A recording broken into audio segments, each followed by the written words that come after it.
Guys, good morning.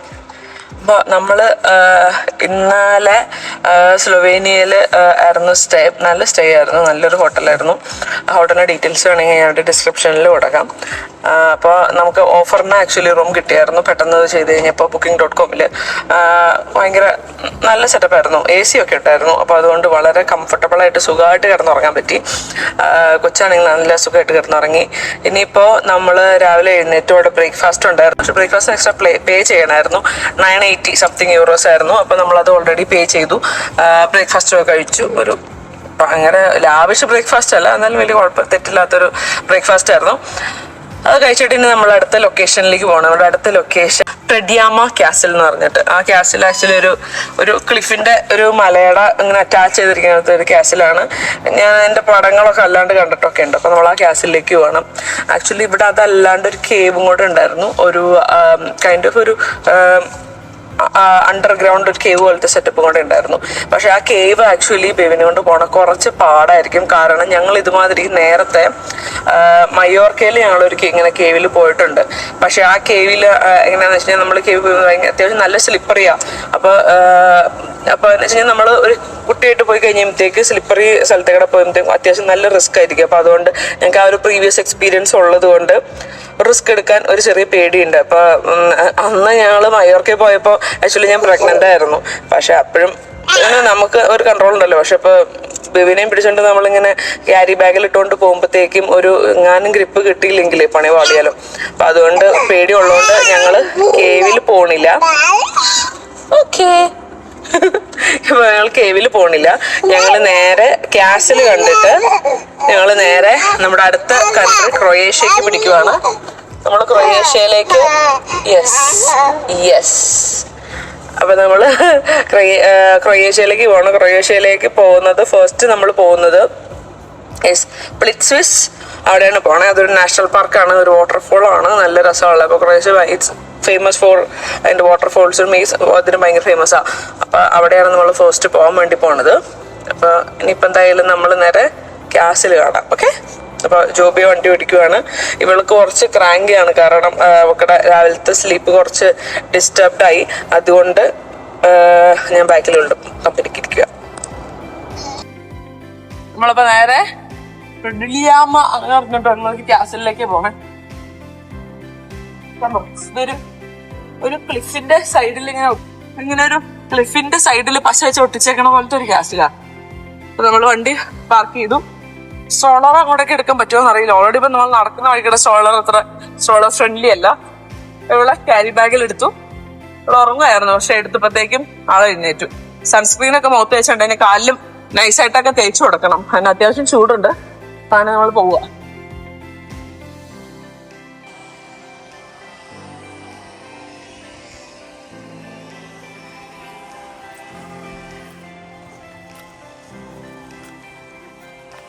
ക്ലിപ്പിന്റെ സൈഡില്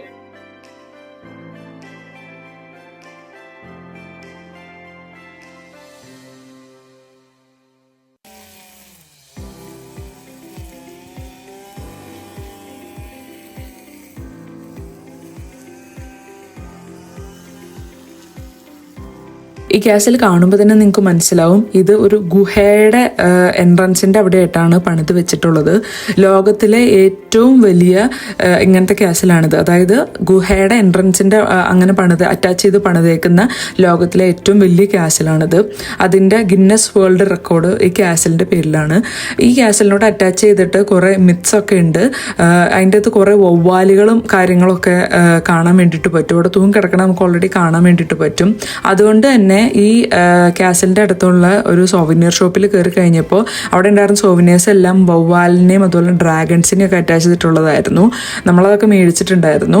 ഈ കാണുന്നത് അടീക്കടെ ഉള്ളൊരു എൻട്രൻസ് ആണ്. ഈ കാസിലിൻ്റെ അകത്ത് മ്യൂസിയം അതുപോലെ തന്നെ ഡഞ്ചനും ജയിലും ഒക്കെ ഉണ്ട്. അപ്പോൾ എനിക്ക് തോന്നുന്നത് ഡഞ്ചൻ്റെ അകത്തേക്കുള്ള എൻട്രൻസ് ആണ് താഴത്തേക്കടെ പോകുമ്പോൾ എന്നാണ് എനിക്ക് തോന്നണേ. നമ്മളിതിൻ്റെ അകത്തേക്ക് കയറിയില്ല, കാരണം ഇത് ക്ലൈംബ് ചെയ്യാനുള്ളത് കൊണ്ട് നമ്മൾ അകത്തേക്ക് കയറിയില്ല. നമ്മളെന്തായാലും അടുത്ത ലൊക്കേഷൻ പിടിക്കുകയാണ്. പക്ഷേ ഒരു നല്ല എക്സ്പീരിയൻസ് ആയിരുന്നു, ഒരു വെറൈറ്റി കാസിലായിട്ട് തോന്നി. ഇനിയിപ്പോൾ എന്തായാലും നമ്മുടെ മറ്റേ ക്യാസിലിൽ പോയി അവിടെ നിന്ന് നമ്മൾ നേരെ തിരിച്ച് പുറയിൽ എന്തോ ഒരു സാധനങ്ങൾ ഫുൾ പുറയിലേക്ക് സാധനങ്ങളൊക്കെ ഞാൻ തട്ടിക്കൊണ്ടിരിക്കുകയാണ്. എന്തെങ്കിലും ആവശ്യമുള്ള സാധനങ്ങൾ എടുത്ത് കഴിഞ്ഞിട്ട് എടുക്കാൻ എളുപ്പത്തിന് ഫുൾ ബാക്കിൽ വെച്ചേക്കണേ. അപ്പം നമ്മൾ ഇനിയിപ്പോൾ നേരെ പൊയ്ക്കൊണ്ടിരിക്കണേ പ്ലിറ്റ്വിസ് നാഷണൽ പാർക്കിൽ ക്രൊയേഷ്യക്കാണ് പൊയ്ക്കൊണ്ടിരിക്കണേ. അപ്പോൾ നമ്മൾ കൂടുതൽ കൺട്രി റോഡ്സ് പിടിച്ചാൽ പോകുന്നത്. കാരണം ആ റോഡിൻ്റെ ബ്യൂട്ടിക്ക് ഒന്ന് കാണാൻ വേണ്ടിയിട്ട്. ജോബി വണ്ടി ഓടിക്കുകയാണ്. ഞാൻ ബാക്കിലായിരുന്നു ആദ്യം കയറിയത്. ഇപ്പം അവൾ നന്നായിട്ട് ഉറക്കം പിടിച്ചു. ഇനിയിപ്പോൾ നൈസായിട്ട് ഇപ്പോൾ കുറേ ഇങ്ങനെ വളവും ചെരുവൊക്കെ ഉള്ള റോഡിൽ കൂടെ പോയിക്കൊണ്ടിരിക്കണേ. ഒന്ന് സെറ്റാക്കി കഴിയുമ്പോഴത്തേക്കും ഞാൻ നേരെ ഫ്രണ്ടോട്ട് കയറിയിരിക്കും. നമ്മൾ ഓൺ ദ വേ ഇപ്പോൾ വരുന്ന വഴിക്ക് ഒരു വില്ലേജിലൊരു സൂപ്പർ മാർക്കറ്റ് ഉണ്ട്. സൂപ്പർ മാർക്കറ്റിൽ നിന്ന് നമ്മൾ അത്യാവശ്യം സാധനങ്ങളൊക്കെ മേടിച്ചു. കാരണം ഇന്ന് ചെന്നിട്ടുള്ള സ്റ്റേയിൽ ബ്രേക്ക്ഫാസ്റ്റ് ഇൻക്ലൂഡഡ് അല്ല. അപ്പോൾ നമുക്ക് തന്നെ ബ്രേക്ക്ഫാസ്റ്റ് ഉണ്ടാക്കി കഴിക്കാൻ വേണ്ടിയിട്ട് നമ്മൾ കുറച്ച് എഗ്ഗും പിന്നെ കുറച്ച് ബേക്കൺ അങ്ങനത്തെ സാധനങ്ങളൊക്കെ മേടിച്ചു. പിന്നെ നമുക്കിപ്പോൾ വണ്ടിയിലിരുന്ന് കഴിക്കാൻ വേണ്ടിയിട്ട് നമ്മളിങ്ങനത്തെ ജർക്കി ബീഫ് ഇത് പോർക്ക് ജർക്കിയൊക്കെ മേടിച്ചിട്ടുണ്ട്. അതൊക്കെ കഴിച്ചിട്ടാണ് നമ്മൾ പോണേ. ജോബി ഫുൾ ഓൺ വണ്ടി ഓടിക്കുകയാണ്. പിന്നെ അതിൻ്റെ ഇടയ്ക്ക് ജോബിയുടെ കോളും കാര്യങ്ങളൊക്കെ നടക്കുന്നുണ്ട്. അപ്പം കോളൊക്കെ വിളിച്ചുകൊണ്ട് ജോബി വണ്ടി ഓടിക്കണോ. അപ്പോൾ അതുകൊണ്ട് കോളുകളൊക്കെ നടക്കുന്നുണ്ട്. ജോബിക്കും വലിയ ബോറടി ഇല്ല എന്നാണ് എൻ്റെ വിശ്വാസം. അപ്പം അങ്ങനെ നമ്മൾ പൊയ്ക്കൊണ്ടിരിക്കുകയാണ്. അപ്പം ആദ്യം നമ്മൾ ക്രൊയേഷ്യൻ ബോർഡർ എത്തിയെന്ന് തോന്നുന്നു കേട്ടോ. ഞാൻ അച്ഛനും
നിങ്ങൾക്ക് ഈ വീഡിയോ കാണുമ്പോൾ തന്നെ മനസ്സിലാവുന്നുണ്ടായിരിക്കും ക്രൊയേഷ്യയിലത്തെ ടെറൈൻ എന്ന് പറയുന്നത് എക്സ്ട്രീംലി ഡിഫറെൻ്റ് ആണ്.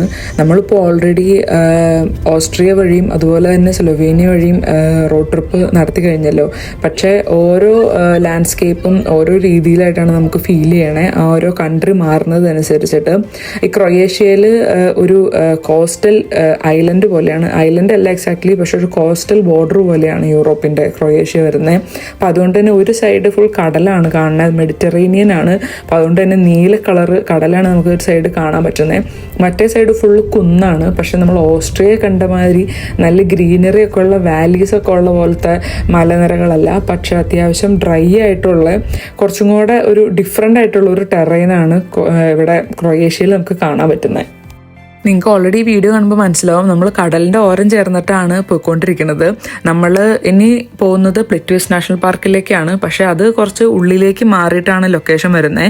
അത് പോകുന്ന റൂട്ടാണെങ്കിൽ കുറച്ച് നിറച്ച് ഹെയർ പിന്നും കുറേ വളവും തിരിവും ഒക്കെ ഉള്ള ഒരു പ്രത്യേകതരം റോട്ടിലൂടെയാണ് നമ്മൾ പോയിക്കൊണ്ടിരിക്കുന്നത്. അങ്ങോട്ട് പോകുന്ന റൂട്ടിൽ അധികം ആൾക്കാരൊന്നും ഉണ്ടായിരുന്നില്ല. പക്ഷേ ഇങ്ങോട്ട് തിരിച്ചു വരാൻ വേണ്ടി കുറേ ആൾക്കാരെ കണ്ടു. ഈ പോകുന്ന റോഡ് മൊത്തത്തിൽ നമ്മൾ കുറേ സ്പീഡ് ക്യാമറാസ് കണ്ടായിരുന്നു. പക്ഷേ നമുക്കവിടെ നേരത്തെ കറക്റ്റ് സമയത്ത് എത്തണം. കാരണം നോക്കിക്കഴിഞ്ഞപ്പോൾ ഈ നാഷണൽ പാർക്കിൻ്റെ ലാസ്റ്റ് എൻട്രി കാണിച്ചിരിക്കുന്ന 4 മണിക്കായിരുന്നു. നമ്മൾ മാപ്പിൽ നോക്കിക്കഴിഞ്ഞപ്പോൾ നമ്മൾ ഏകദേശം 3:45 അവിടെ എത്തുന്ന രീതിയിലാണ് കാണിച്ചിട്ടുണ്ടായിരുന്നത്. അതുകൊണ്ട് ജോബി അത്യാവശ്യം നല്ല പറപ്പിച്ചാണ് വിട്ടുകൊണ്ടിരുന്നത്. കാരണം നമുക്ക് എങ്ങനെയെങ്കിലും അതൊന്ന് കയറി ഫിനിഷ് ചെയ്യണം എന്നുണ്ടായിരുന്നു. ഓൾസോ ഈ പ്ലിറ്റ്വിസ് നാഷണൽ പാർക്ക് എക്സ്പ്ലോർ ചെയ്യാൻ വേണ്ടി ഗൂഗിളും അല്ലെങ്കിൽ അതിൻ്റെ എക്സ്പേർട്സ് ഒക്കെ പറയുന്നത് മിനിമം 2 ദിവസമെങ്കിലും എടുക്കുന്നുള്ള രീതിയിലാണ് പറയണേ. അത് മൊത്തത്തിൽ നടന്ന് കാണാൻ വേണ്ടിയിട്ട്. കാരണം അതിൻ്റെ അകത്ത് കുറേ വാട്ടർഫോൾസ് ഉണ്ട്. പല രീതിയിൽ രീതിയിലുള്ള വാട്ടർഫോൾസ് ഉണ്ട്. അപ്പോൾ എൻ്റെ വാട്ടർഫോൾസ് കാണണമെന്നുണ്ടെങ്കിൽ 2 ദിവസം സമയം എടുക്കും എന്നുള്ള രീതിയിൽ വെച്ചിട്ടാണ് പറയണേ. പക്ഷേ കുട്ടീനെ വെച്ചിട്ട് എല്ലാ വാട്ടർഫോൾസും കാണാനായിട്ട് നമ്മുടെ പ്ലാനിൽ എന്തായാലും ഉണ്ടായിരുന്നില്ല. പക്ഷേ കയറിയിട്ട് അതിൻ്റെ മെയിൻ വാട്ടർഫോൾസ് എങ്കിലും കാണണം എന്നുള്ള രീതിയിൽ പ്ലാൻ ചെയ്തിട്ടാണ് നമ്മൾ പോകുന്നത്. അവിടെ കറക്റ്റ് സമയത്ത് എത്താൻ പറ്റുമോ, അല്ലെങ്കിൽ ഇപ്പോൾ എൻട്രൻസിലൊക്കെ വലിയ ക്യൂവും കാര്യങ്ങളൊക്കെ ഉണ്ടെങ്കിൽ അകത്ത് കയറി പറ്റാൻ പറ്റുമോ എന്നുള്ള നല്ല കൺഫ്യൂഷൻ ഞങ്ങൾക്ക് ഉണ്ടായിരുന്നു. എനിവേ ടെൻഷൻ അടിച്ചാണ് അവിടെ ചെന്നെങ്കിലും നമുക്ക് കറക്റ്റ് അവിടെ എത്തിയപ്പോഴത്തേക്കും അതിൻ്റെ അകത്ത് കയറി പറ്റാൻ വേണ്ടി പറ്റിയിട്ടുണ്ടായിരുന്നു. ഈ പ്ലിറ്റ്വിസ് നാഷണൽ പാർക്കിന് 2 എൻട്രൻസ് ഉണ്ട്, എൻട്രൻസ് 1ഉം എൻട്രൻസ് 2ഉം. ഞങ്ങൾ ചെന്നത് എൻട്രൻസ് 2വിലാണ്.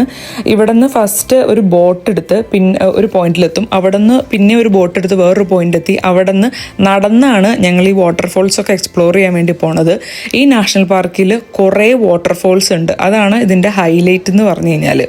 അപ്പോൾ ഇങ്ങോട്ടേക്ക് സ്ട്രോളർ അലൗഡ് അല്ല, കാരണം നമുക്ക് നടക്കാനുണ്ടെങ്കിൽ നടക്കുന്ന റൂട്ട് സ്ട്രോളർ ഫ്രണ്ട്ലി അല്ല. അതുകൊണ്ട് നമ്മൾ കുട്ടീനെ ക്യാരി ബാഗിൽ ഇട്ടിട്ടാണ് ഇതിൽക്കിടെ നടക്കുന്നത്. പിന്നെ ഇവിടെ ചെന്ന് കഴിയുമ്പോഴത്തേക്കും ABCD അങ്ങനെ കുറേ റൂട്ട്സ് ഉണ്ട്. ഓരോ റൂട്ടിനും ABCD അങ്ങനെയാണ് പേര് കൊടുത്തിട്ടുള്ളത്. നമ്മളെടുത്ത റൂട്ട് F എന്ന് പറഞ്ഞ റൂട്ടായിരുന്നു. അത് ടോട്ടൽ 2 hours ആണ് പറയണേ. ഈ 2 hours നമ്മൾ ആക്ച്വലി കംപ്ലീറ്റ് നടക്കുകയാണ് ചെയ്യണേ. ഈ നടക്കുന്നതിൽ അത്യാവശ്യം നല്ല എലിവേഷനുള്ള റൂട്ടും കാര്യങ്ങളൊക്കെ ഉണ്ട്. പക്ഷെ ഓൾറെഡി നമ്മൾ തലേ ദിവസം വിൻഗാർ ഗോർജി പോയി അത്രയും ഹൈക്ക് നടത്തിയതുകൊണ്ട് ഇത് കംപ്ലീറ്റ് നന്നായിട്ട് നടക്കാൻ പറ്റുന്നുള്ള നല്ല കോൺഫിഡൻസോടുകൂടി തന്നെയാണ് നമ്മൾ ഈ പരിപാടി പിടിച്ചത്. നിങ്ങൾക്ക് ഓൾറെഡി വീഡിയോയിൽ കാണാൻ പറ്റും, ഇങ്ങനെ ചെറിയ ചെറിയ വാട്ടർഫോൾസ് ഉണ്ട്, അല്ലാണ്ട് വലിയ വാട്ടർഫോളും നമുക്ക് കാണാൻ പറ്റും. നമ്മുടെ ഈ റൂട്ടിൻ്റെ അകത്ത് ഏറ്റവും അവസാനമായിട്ടാണ് ഏറ്റവും മെയിൻ ആയിട്ടുള്ള വാട്ടർഫോൾസ് വരുന്നത്. അത് കാണാൻ വേണ്ടിയിട്ട് എന്താണ് പറയണേ, അൺറിയലിസ്റ്റിക് എന്നുള്ള രീതിയിൽ പറയേണ്ടി വരും, കാരണം അത്രയ്ക്ക് ഭംഗിയാണ്. പിന്നെ ഈ വെള്ളത്തിനാണെങ്കിലും ഫുൾ ബ്ലൂ കളറാണ്, അടിപൊളി സ്ഥലമാണ്. പിന്നെ തീരെ പൊല്യൂഷനൊന്നും ഇല്ലാത്ത അടിപൊളി ലൊക്കേഷനാണ്. വേറൊരു ബെനിഫിറ്റ് ഞങ്ങൾക്ക് കിട്ടിയത് എന്താണെന്ന് വെച്ചാൽ ഞങ്ങൾ ചെന്ന സമയത്ത് പീക്ക് അവേഴ്സ് ആയിരുന്നില്ല. അതായത് 4 മണി വരെ ആണ് പീക്ക് അവേഴ്സ് എന്നുള്ള രീതിയിൽ പറയണേ. അത് ഞങ്ങളവിടുത്തത് 3:45 15 മിനിറ്റ് ബിഫോർ പീക്ക് അവേഴ്സ്, അല്ലെങ്കിൽ ആ ഒരു പീക്ക് അവേഴ്സിൻ്റെ ആ ഒരു അവസാന മൊമെൻറ്റിൽ ചെന്നതുകൊണ്ട് 50 യൂറോയുടെ ടിക്കറ്റ് ഞങ്ങൾക്ക് റെഡ്യൂസ്ഡ് പ്രൈസിൽ 25 യൂറോയ്ക്കാണ് കിട്ടിയത്. അപ്പോൾ അതുകൊണ്ട് എല്ലാം കൊണ്ടും ഇത് ഭയങ്കര ഒരു വെർത്തിറ്റായിരുന്നു എന്നുള്ള രീതിയിൽ ഞങ്ങൾക്ക് പറയാൻ പറ്റും. കാരണം ടിക്കറ്റിനും ഹാഫ് പ്രൈസിന് കിട്ടി. ഞങ്ങളവിടെ ചെന്നിട്ടുള്ള കറക്റ്റ് പെർഫെക്റ്റ് ഞങ്ങൾ ഉദ്ദേശിച്ച കറക്റ്റ് റൂട്ട് ഞങ്ങൾക്ക് കിട്ടി. അതായത് F എന്നുള്ള റൂട്ടാണ് ഞങ്ങൾ എടുത്തത്. ആ കറക്റ്റ് റൂട്ട് ഞങ്ങൾക്ക് കിട്ടി. ഇതിൻ്റെ എല്ലാം ഈ ഹൈക്ക് ചെയ്ത് കഴിഞ്ഞ് കഴിഞ്ഞപ്പോഴത്തേക്കും ഞങ്ങൾ ഭയങ്കര സാറ്റിസ്ഫൈഡ് ആയിരുന്നു. ഈവൻ ദോ ലാസ്റ്റ് മൊമെൻറ്റിൽ അങ്ങനെ ഒരു ടൈം കൺസ്ട്രെയിൻ വെച്ചിട്ടാണ് അവിടെ ചെന്നെങ്കിലും ഞങ്ങൾ ഭയങ്കര സാറ്റിസ്ഫൈഡ് ആയിരുന്നു ഇതിൻ്റെ ഈ ഒരു ഹൈക്ക് കഴിഞ്ഞ് കഴിഞ്ഞപ്പോൾ.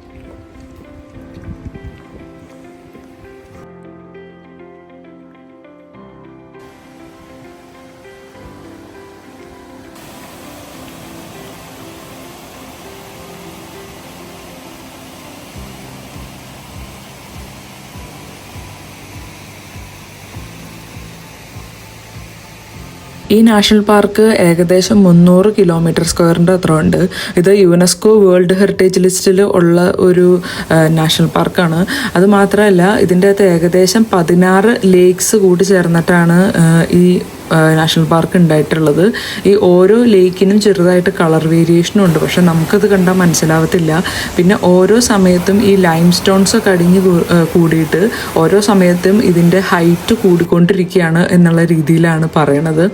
ഇതിൻ്റെ ലാസ്റ്റ് പോയിന്റ് എത്തി കഴിയുമ്പോഴത്തേക്കും നല്ല രീതിയിൽ ഹൈറ്റ് ഉള്ളൊരു വാട്ടർഫോളിൻ്റെ അടുത്തേക്കാണ് നമ്മൾ പോയിക്കൊണ്ടിരിക്കണേ. ഈ വെള്ളത്തിലൊക്കെ ഇഷ്ടമാതിരി മീനും മിനറൽസും കാര്യങ്ങളും ഒക്കെ ഉണ്ട്, നമുക്കത് കാണാൻ വേണ്ടിയിട്ട് പറ്റും.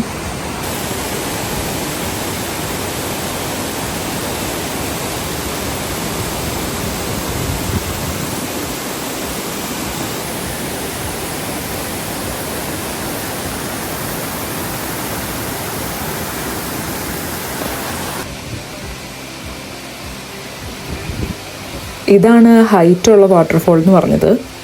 ഇവിടെ വിൻ്റർ ടൈമിൽ ഈ വാട്ടർഫോൾസ് എല്ലാം ഫ്രീസായിട്ട് മൊത്തത്തിൽ വേറൊരു വൈബാണ്.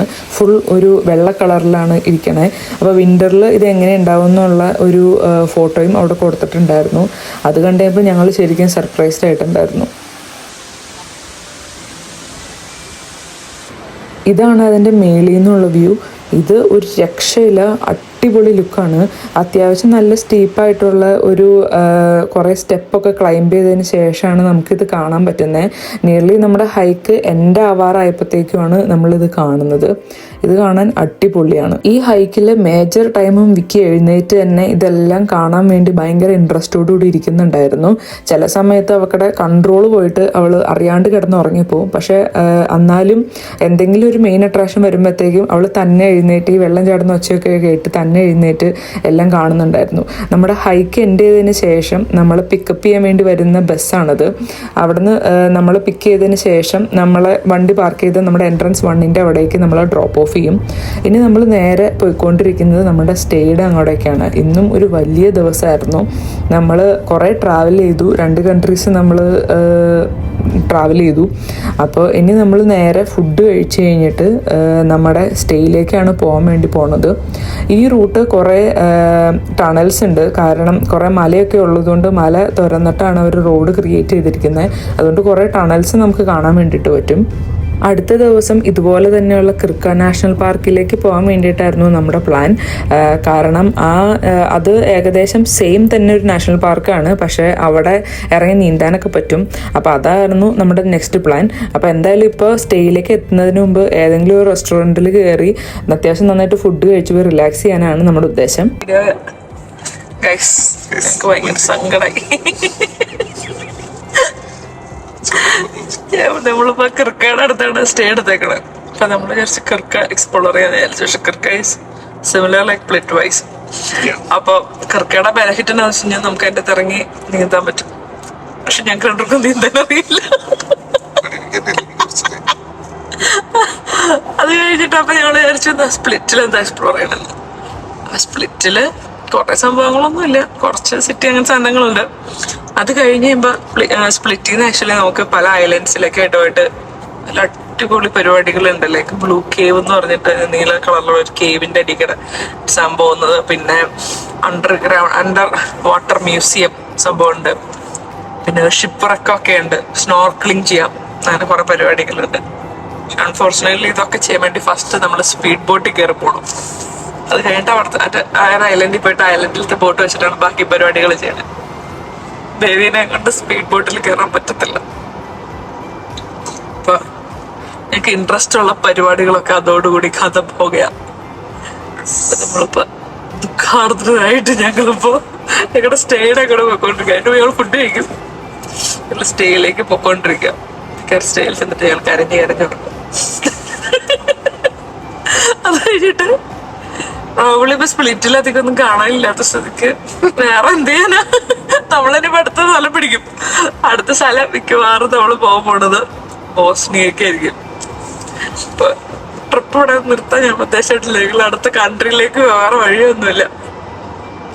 ഇനിയിപ്പോ നമുക്ക് എന്തെങ്കിലും ഫുഡ് കഴിക്കാമോ? നമ്മൾ നേരെ ഇനി ഫുഡ് കഴിച്ചിട്ട് നേരെ സ്റ്റേയിലേക്ക് പോകും. നല്ല ടയേർഡാണ്. ഇനി ഞാൻ വീഡിയോ എക്സ്റ്റെൻഡ് ചെയ്ത് പോകുന്നില്ല, കാരണം ഇനിയും പറഞ്ഞു കഴിഞ്ഞാൽ വീഡിയോ ഭയങ്കര നീളമുള്ള ലെങ്ത്തുള്ളതായി പോവും. അതുകൊണ്ട് ഇനിയിപ്പോൾ അടുത്ത സ്ഥലത്തെ വിശേഷങ്ങളായിട്ട് നമുക്ക് അടുത്ത ദിവസം കാണാം. നിങ്ങൾക്ക് എൻ്റെ വീഡിയോയും കാര്യങ്ങളൊക്കെ ഇഷ്ടമാണെങ്കിൽ stay tune to my channel. അപ്പോൾ അത്രേ ഉള്ളൂ. Bye bye. ഞാൻ പോകുന്നു. Bye by.